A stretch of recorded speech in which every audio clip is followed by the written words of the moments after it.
All right, let's keep on going. Let's rock and roll. It's time to see. I mean, well, I was going to say it's time to see if it's playoff time, but no. We know we're making the playoffs. That is a certainty.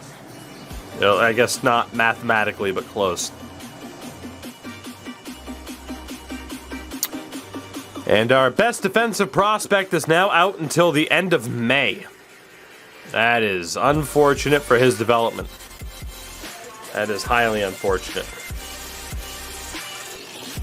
What is that now? 4 for 4 with franchise level players, by the way? Pretty sure that's 4 for 4. And Maxim Petrov. Pretty sure that's 4 for 4. That's nuts. How often franchise level players show up?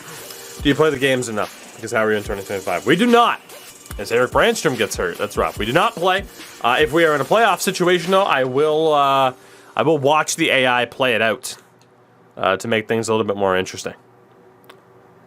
Nate Schnarr out with a concussion. Okay, the injuries are adding up here. Nashville fires their coach. What season are we on? Hey, Brandstrom's back. We're in 2025, if I'm not mistaken. So let's get McIsaac out for the Brandstrom. By the way, when my custom rosters are done and roster sharing's out, we are going to do like a super realistic series with a lot of limitations. Like the idea of like, hey, right side defenders have to play on the right side. Do stuff like that as well, you know. Make it as challenging as possible in the team building effort. So we have 55 wins on the year. We are the top team in hockey. That is not likely to change unless Tampa catches us. 9-1 in our last 10 as well. Nate Schnarr is back from injury, so we'll take out Zach Aston Reese. Jack Dugan has 16 points in 30 games, so that pace slowed down a little bit. But it has gotten Tarasenko to a decent point total. It'll definitely be his last year here. We lose to Anaheim 4-3. We beat St. Louis 2-1. Minnesota, we lose 7-3. And our final game of the year is against Chicago. And we lose in a shootout 3-2. However, we do finish with 119 points. We tied Tampa for the top point total in the league. Hello, Coco. How are you? And technically, have we won the President's Trophy? We have. We have won the President's Trophy over the Tampa Bay Lightning. That is our second President's Trophy in franchise history. The Atlantic Division is Tampa, Buffalo, and Florida, who made the playoffs, which is hilarious. Toronto is toast in terms of the Marner Tavares time frame, man. It's crazy. The Metro Division as well was New Jersey, Columbus, New York, Washington, and New York. The Central was Dallas, Colorado, Minnesota, St. Louis, and Winnipeg. And you would have seen already the Pacific, Seattle, Vancouver, and San Jose. This year really was the haves and the have-nots because, again, if you look at the entire league, 119 points for the best. I mean, Nashville finished with less than 60. You had Pittsburgh and Anaheim. They were tragic. Really was the haves and the have-nots. Tampa averaged 3.82 goals for per game. We were in fifth with a 3.43. 2.46. Man, so, I mean, Tampa averaged almost a goal and a half more per game than Anaheim. The goals against average, best in the league, barely. We allowed one less goal than Vancouver, which is horrifying. Our power play was at 19.5%, which is up there, but not the best. That was Edmonton, go figure. And the PK was at 84.9%. We're there at the bottom. The worst in the league was Calgary at a 77.5. To look at the team, we have Sutton leading the way, 77 points on the year. Gensel was 73. Yamamoto was 73. Shane Wright on 70. Tolvanen 33 goals, 68 points, 32 goals for Tkachuk. Bergeron still had a good year at his advanced age.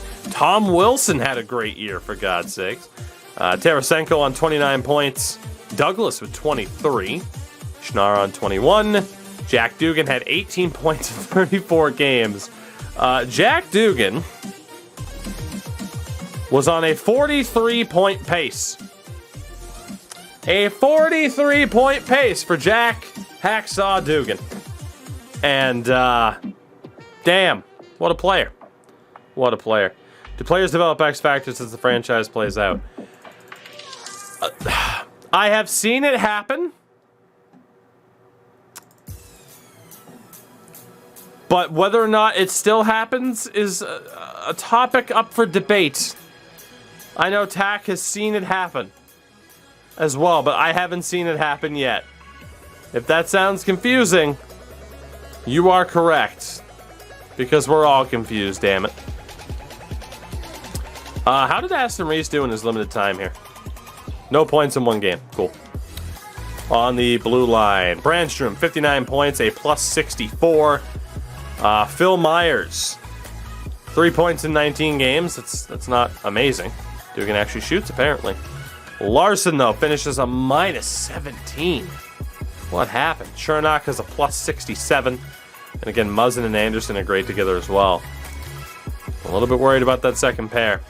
And a goal, of course, Hellebuck at 923. Jones finished with a 902.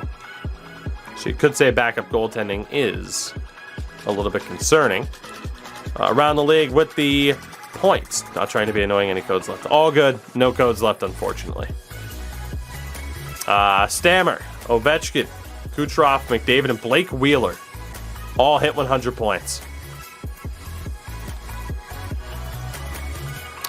Goal scoring, oh my god. Alex Ovechkin obliterates Gretzky's record, which is incredible. 112-point season at 39 years old. Yet Stammer, Kucherov, Matthews, and Eichel all hit 50, which is just gross.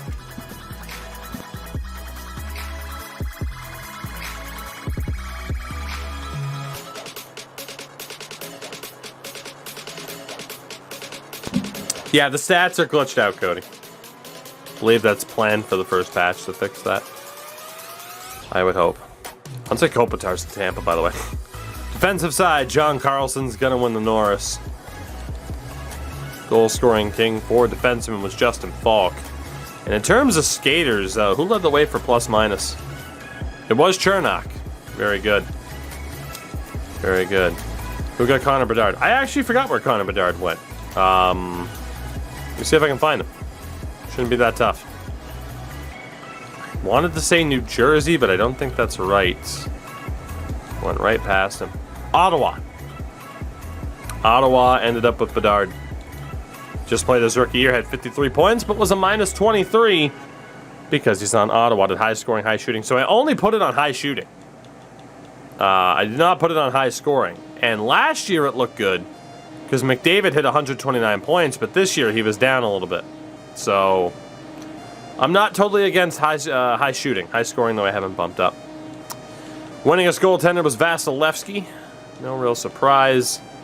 Shutout king, excuse me, was Connor Hellebuck with 7. In terms of the Vezina, it's between Demko and Hellebuck, but I think it'll go to Demko. And the rookie race, Cole Sillinger is likely to win the Calder over Philip Platt, who was the #1 overall pick to the Washington Capitals this past June. Bedard was up there. Isaac Rosen was up there. Looks like it's going to be Cole Sillinger's. Unless they give it to Caden Primo for an .889 save percentage. Yikes. Yikes, yikes, yikes. So, those are the standings, the stats. Someone asked to check out the record book at this point, and we will do just that. At least NHL-wide, as Marlowe has the most games played. Apparently, Joe Thornton and Zdeno Chara finished with the same amount of games played for forwards. For goalies, Fleury is second all-time. Price is 5th. Most goals.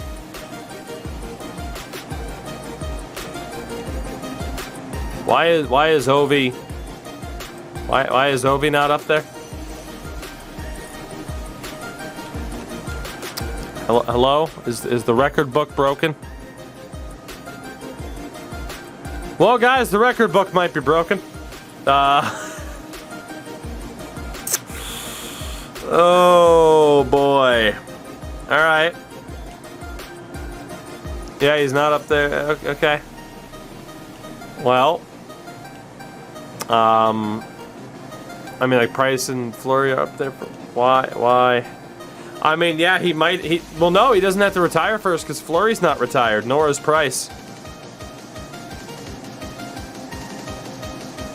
They just hate Alex Ovechkin. That's all. They just really, really dislike Alex Ovechkin. Our all-time point leader right now is Bergeron. Most goals, Matthew Tkachuk has 88 for the team. Apparently, Connor Hellebuyck has the most wins for the team ever, which could make sense given how fast we moved on from Fleury and Rask. That actually does make sense.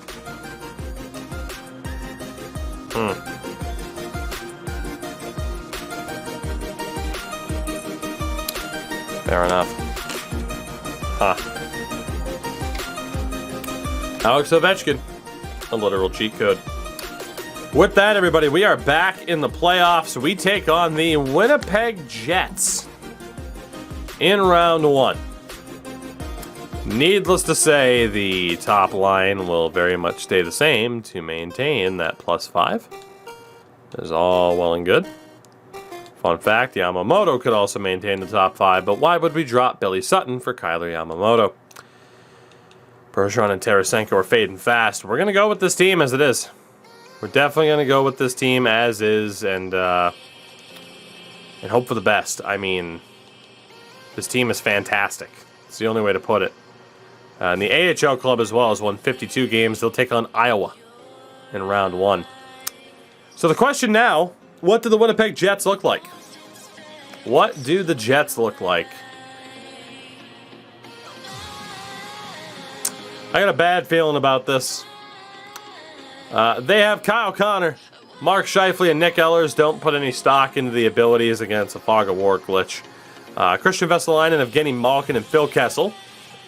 Henrique Dubois and Adam Lowry, and a fourth line of Nick Camano, Henry Nikkanen, and Daniel Torgerson. The defense is Josh Morrissey and Neil Pionk, Karl Vlasic, former 5th overall pick this past June, with Nate Schmidt, and Ville Heinola. So with Kevin Shattenkirk, the goalie is Ilya Sorokin. He is the man that replaced Hellebuyck. Declan Chisholm, Victor Mete, and Ty Young are scratches. Young is a 60 overall medium AHL starter. Goodness, we made it all the way to the conference final last year. Terms of the ratings: 96, 93, and an 89 for the Kraken. 90, and I didn't catch the other two.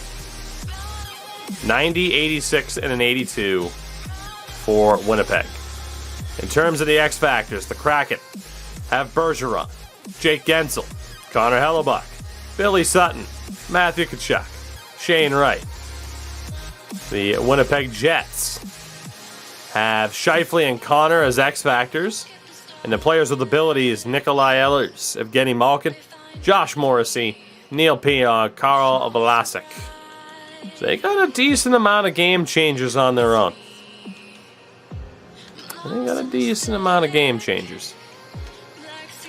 But it is fairly obvious that we are the favorites yet again, and need to get the job done and need to deal with menu lag. Here we go.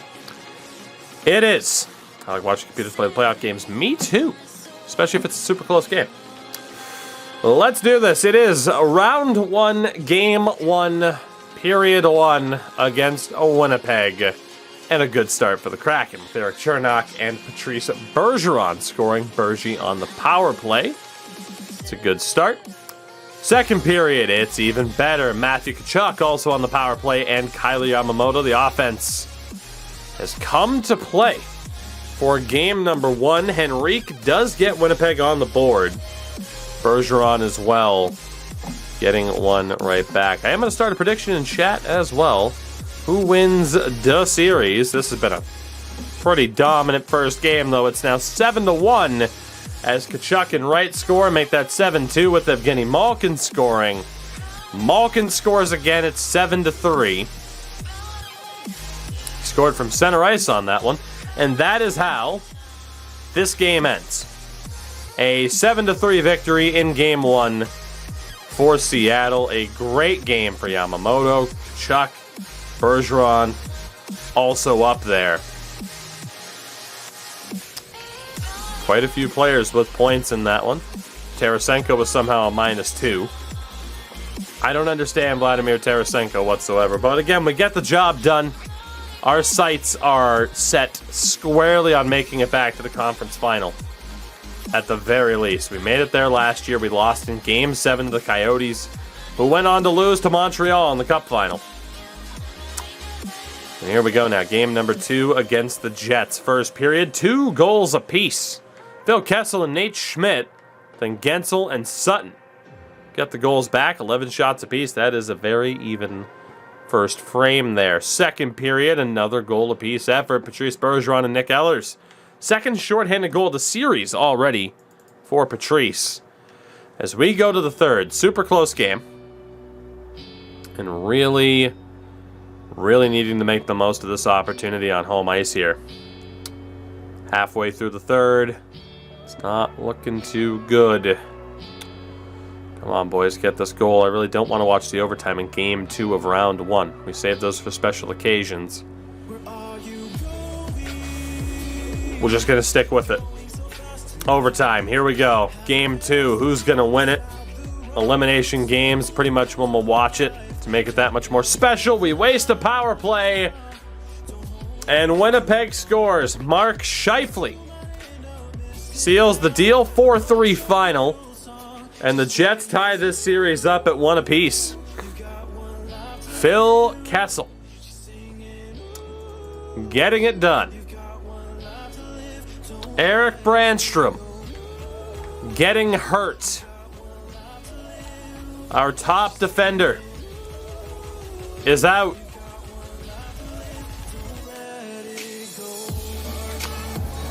And honestly, I would look at calling up our young defenseman there, but he is also hurt currently.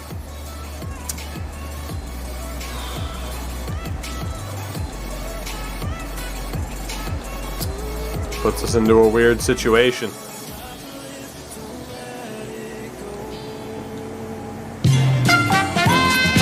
As Grant. Sweet, beautiful Grant. Grant, buddy, what's going on, dude? Good to see you. Thank you for the 2. How you enjoying 22 so far? I've been able to lurk in a couple of streams. And did you enjoy getting bugged for codes? Did that happen? Because it was a shit show over here. Alright, so we're going to bump up Myers with Chernak. McIsaac will be with Larson because I don't really feel like Myers and Larson are incredible. And then Muzzin and Anderson are great together. Those will be the changes. We lose, we're dealing with an injury. We jump into Game 3. Let's see what we can do.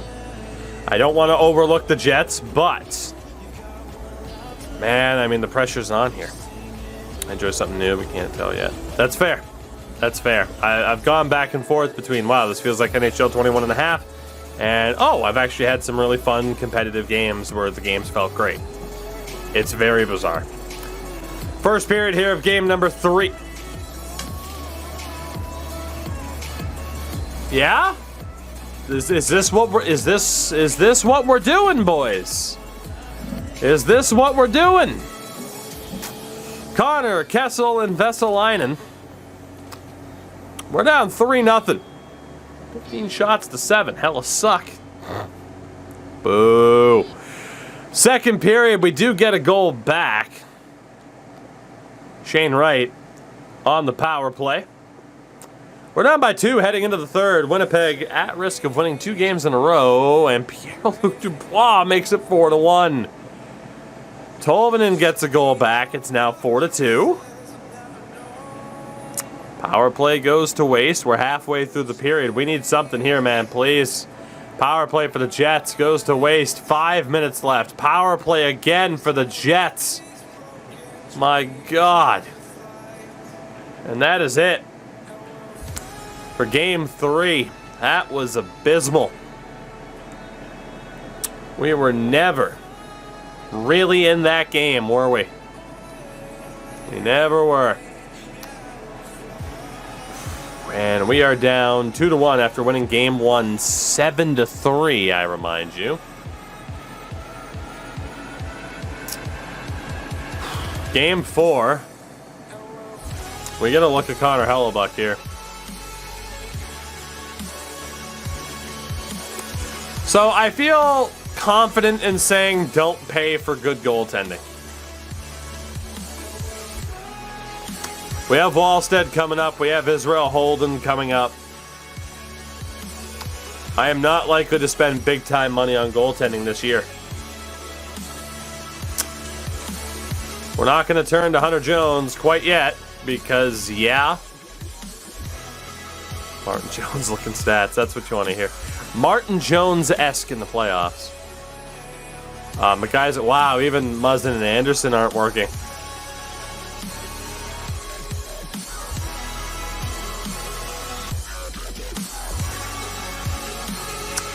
A rough spot to be in here. A real rough spot to be in. Honestly, the defense pretty much has to stay the same. We're committed to this team as it is. If they fail, they fail. Brandstrom is actually healthy enough, though, to give it a go. And it's playoff time, man. You got to play hurt. We need you to.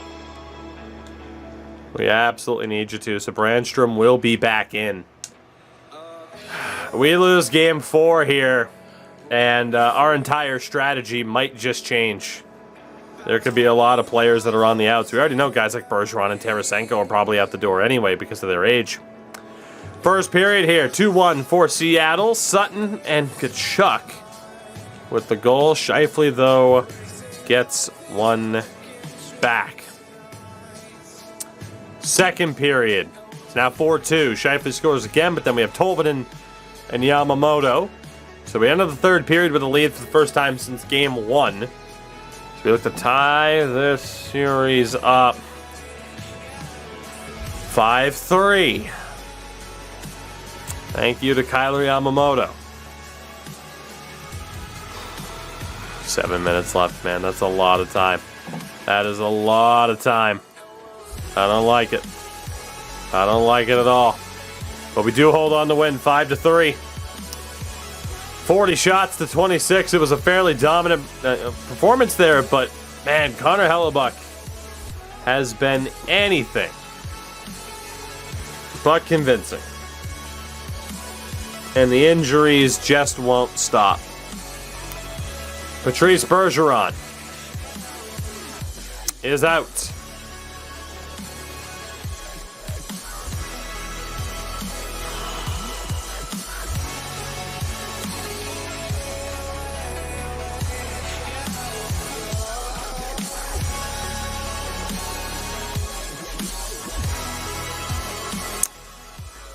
Oh man, what are we gonna do?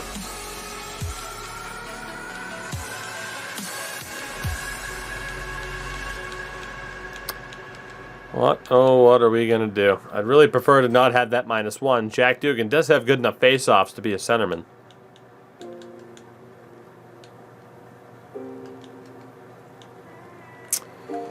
Oh, this is tragic. This is tragic. Hellebuck rocking an 881 through 4 games. Maybe we should have stuck with Tuukka.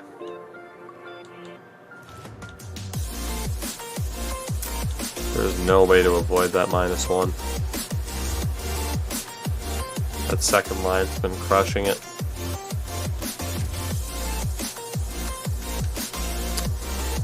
Screw it. Put Tarasenko on the 4th line and give anyone his own ability. Yeah, it works the same way in Madden. It's obviously something I'm going to avoid. But it does work. What the fuck just happened?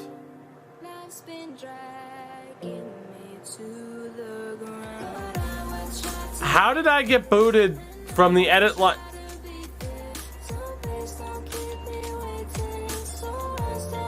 Okay. Sure. Oh, yeah, and it didn't save anything about my lines. Yep, that happened. That was a thing that happened. It sure was. Boy, wasn't that a thing that just happened. This game's full of surprises. We're gonna jump to game number 5. Yeah, I'm aware Bergeron was hurt. Thank you. Already aware. Yep, Brandstrom's healthy. I swear to God, I thought that was going to be it saying Bergeron got hurt again. It's game number 5. I don't know what to make of this. First period, goalless. Thought it left with frostbite. Think again, fucker, right? Second period, 1-0 Seattle. Vladimir Tarasenko gets demoted to the 4th line and scores. You'll love to see it. You'll love to see it. We go to the third, up by 1 here. I can't say I have, a ton of confidence in this team. As Adam Lowry scores on the power play. Jake Muzzin, of all people, scores. Winnipeg with a lot of power play time. It goes to waste. 2-1. 2-1. And we hold on to win. A 3-2 series lead for your Seattle Kraken over the Winnipeg Jets. Connor Hellebuck finally shows up in a series against his former club. Game 6 is next. Can we end it at the Canada Life Center? Might wait until late November. It's never really a bad call, to be honest. If you can hold off, get the game a little bit discounted, right? Wait for hopefully some of the issues to be worked out. Here we go. MGP and Hawks, I do appreciate the lurks, boys. You know that. First period, 1-0 Jets. Nate Schmidt, 13 shots apiece. Second period.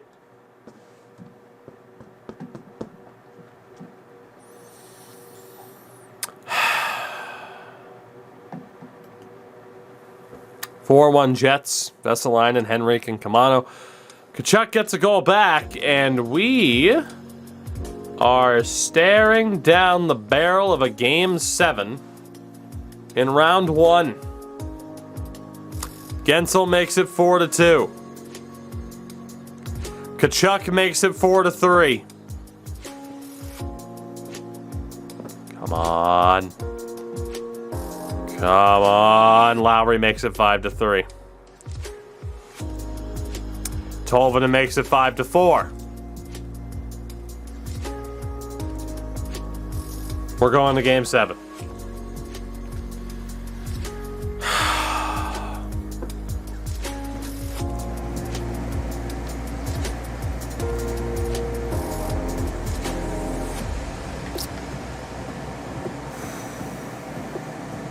This is troublesome. The AHL club has moved on. Maybe we'll play Grand Rapids. Revan, I haven't really put thought into like what I'd give McAvoy. Probably definitely give him like tape to tape and third eye disabilities. I'm basing something like shutdown off of other percentages as well that I haven't looked at yet. So Game 7, everybody. I don't know where to turn.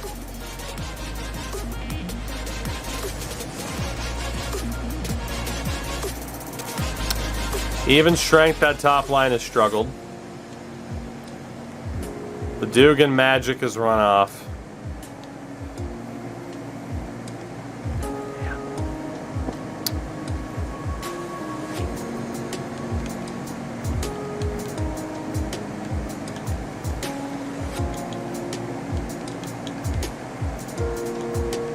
Oh, good for you! Jay Schrock. Thank you for the follow, by the way. Again, with Bergeron hurt, it puts us into a spot. puts us into a spot.